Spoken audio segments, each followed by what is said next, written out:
Hello everyone. In this part 1 of limits and derivatives, we are going to understand the concept of limit and evaluation of limits.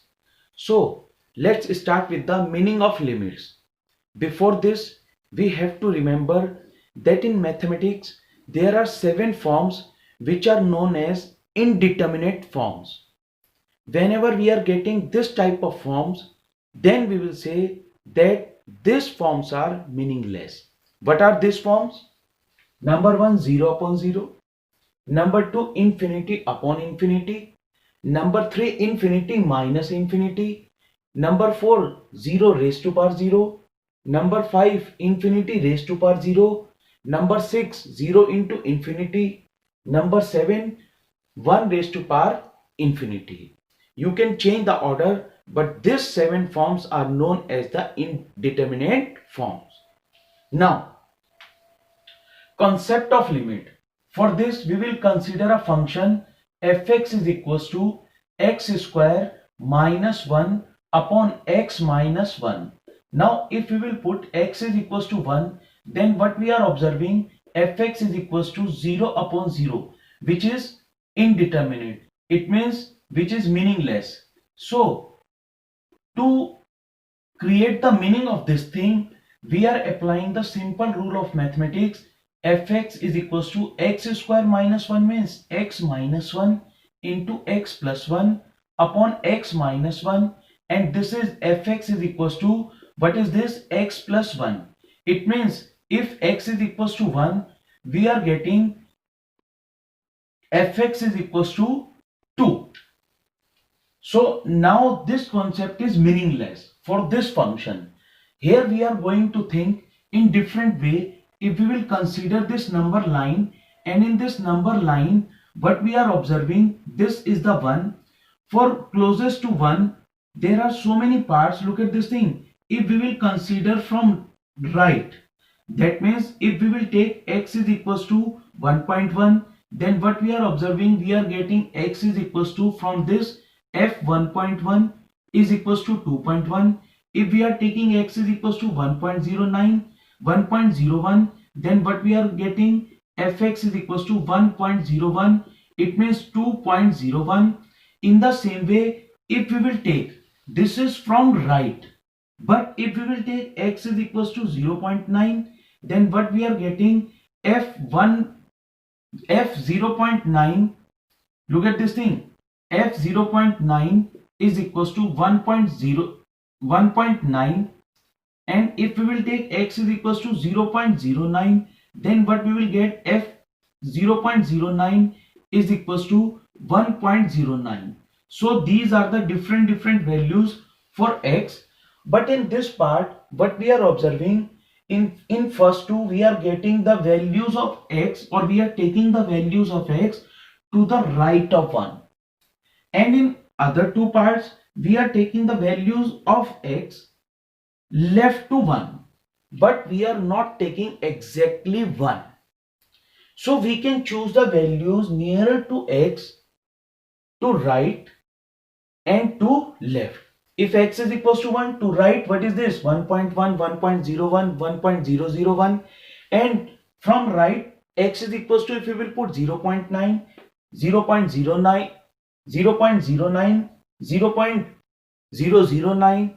So in all these cases, what we are observing, if x is tends to 1, it means we will write like that, x tends to 1, then what we are observing, this fx is nearly coming to 2, not exactly 2. So this is the concept of limit, that this function at limit x tends to 1, fx, we have this is equals to limit x tends to 1, but we are observing, we are getting this is equals to 2. So as x tends to 1, fx tends to 2.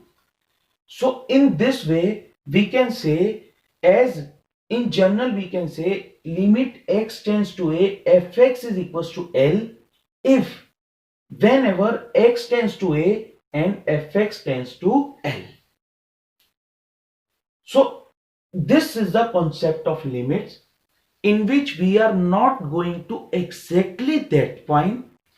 In some position we are going left to that given point, and in some parts we are going to right to that point, and whatever nearest value is coming, closest value is coming, that one we will say that limit x tends to a fx is equals to L. Here we have limit x tends to 1, fx is equals to 2. Because what we are observing, if we are taking exactly 1, then this is meaningless. Now we have to understand the fundamental theorem on limits without proof. So what are the fundamental theorems on limits without proofs are, look at this thing. If we have two functions fx and gx, then limit x tends to a, fx plus gx, and if it is minus, then it's also going on. This is equals to limit x tends to a, fx plus minus limit x tends to a, gx. This is the fundamental theorem of limits. For this we are not going to do the proof because proofs are not so important. Now whenever we are finding that two functions are like that with addition or subtraction, then we can separate out this limit with this functions. Another part, limit x tends to a, if we have kfx, it means kfx means k is any scalar, then the result will be k limit x tends to a, and this is fx. Now the another rule, limit x tends to a, for multiplication, if we have fx into gx, then what we can write? We can write limit x tends to a, fx into limit x tends to a, what is this? Gx. In the same way for division, limit x tends to a, fx upon gx is equals to limit x tends to a, fx upon limit x tends to a, gx. So these are the fundamental theorems on limits which we have to use directly in questions. Now first of all, we will understand the methods to evaluate the limits of algebraic functions. There are different methods, but in this video we are going to do, or we are going to understand three methods. Number one, direct method. Number two, factorization method. Number three, rationalization method.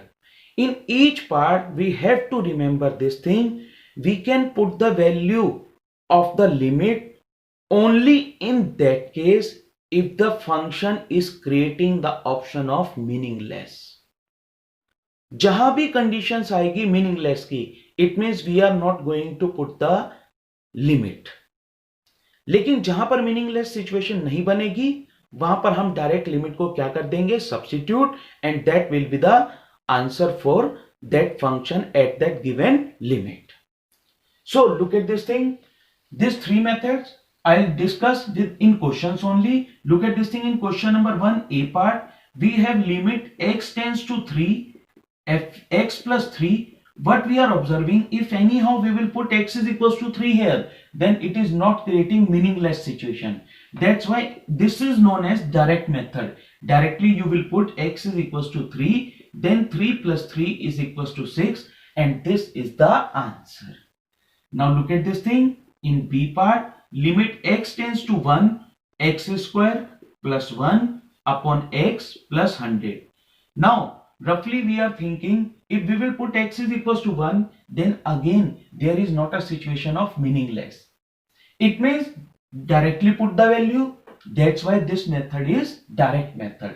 Now you will say every question we can do on the basis of this part. No, here we are so many questions in which you are not going to put the value directly, because directly if we will put the value, then it will create the situation of meaningless. Now for this part, what we will put? 1 plus 1 upon 1 plus 100. It means what is this? 2 upon 101. Now let's start to do the solution of question number 1, C part. In this C part, we can put the values directly. So 1 plus minus 1 whole square plus and so on plus minus 1 raised to power 10. Now from this x raised to power 1 to x raised to power 10, we will get 5 odd terms and 5 negative parts. So odd parts and negative parts, because of odd parts result will be -1, and because of even parts result will be +1. That one will cancel out, so result will be only 1. Now look at this thing in this D part. In this D part, we have to find out the value of limit x tends to 0, x upon x plus a whole square minus a square. Now look at this thing. If directly we will put 0, then this becomes 0 upon 0. That means this is meaningless. Because of this, what we are going to do now, we are going to do the factorization here. It means this is limit x tends to 0, x upon, what is this, x plus a minus a, x plus a plus a, and then this become limit x tends to 0, this x cancel out, it means this is 1 upon x plus 2a. Now substitute the limit, it means this become 1 upon 2a, and this is the answer. Now look at this thing in the E part. Limit x tends to √2, and this is x raised to power 4 minus 4 upon x square plus 3√2x minus 8. Now because we are observing, if we will put directly √2, then this is creating 0 upon 0. So first of all, we will do the factorization of these functions. So what is x4 minus 4 means? We have x square minus 2 square. It means this is x minus 2, and sorry, this is x square square, and this is 2 square. It means this become x square minus 2, x square plus 2, x square minus 2 means x minus √2, x plus √2 into x square plus 2. So this is the factorization for this thing. Now x square plus 3√2x minus 8 is equals to x square. Factorization of 8 into 3√2. It means this become 4√2 minus √2 into x minus 8. It means x square plus 4√2x minus √2x minus 8. What is common? The common portion is, look at this thing. Common portion from here is x. So what this become x plus 4√2, and from here what is common? √2. It means this become x plus 4√2. So the factorization part is x minus √2, and this is x plus 4√2. Now we will put the values in this portion. So look at this thing. What we will get? We will get limit x tends to √2, limit x tends to √2, and this is, substitute the values here, x minus √2 into x plus √2 into, what is this, x square plus 2 upon, what is this, in upon x minus √2 and into x plus 4√2. Now this term cancel out. It means we have put the values here, 2√2, and this is 2 square, √2 square, 2 plus 2 4, and this is √2 plus this is 5√2. So what we will get? We will get answer is equals to 8 upon 5. So this is the way to do the questions by the factorization method. Now look at this thing in another question, number 1 F part. So in question number 1 F part, what we are observing, we have to evaluate limit x tends to 0, √2 plus x minus √2 upon x. Again in this part, what we are observing, if we will put directly 0, then this is creating meaningless situation, that is 0 upon 0. So for this part, we will use the concept of rationalization. So this is this √2 plus x minus √2.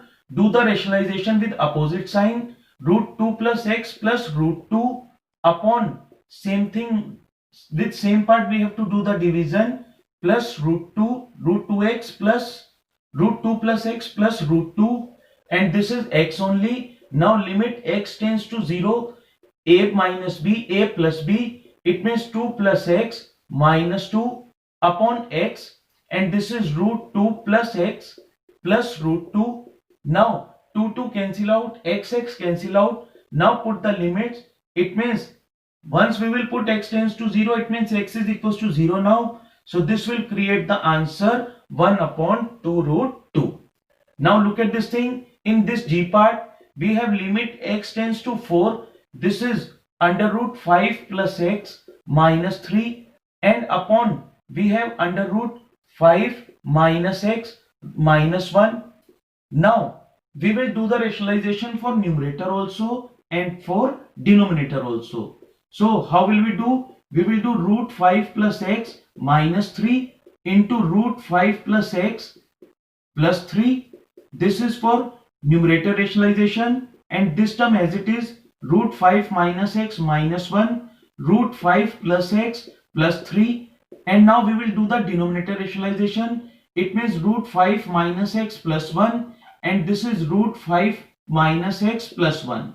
Now once we will do the solution of this thing, it means for this part this become a minus b, a plus b, it means 5 plus x minus 9. For this part as it is root 5 minus x plus 1, and in denominator we will get 5 minus x, and this is minus 1 only, and this is root 5 plus x plus 3. Now limit x tends to 4. What we are observing, for this part we are getting x minus 4, and for this part we are getting, look at this thing, this is 5 minus x, and this part is root 5 minus x minus 1.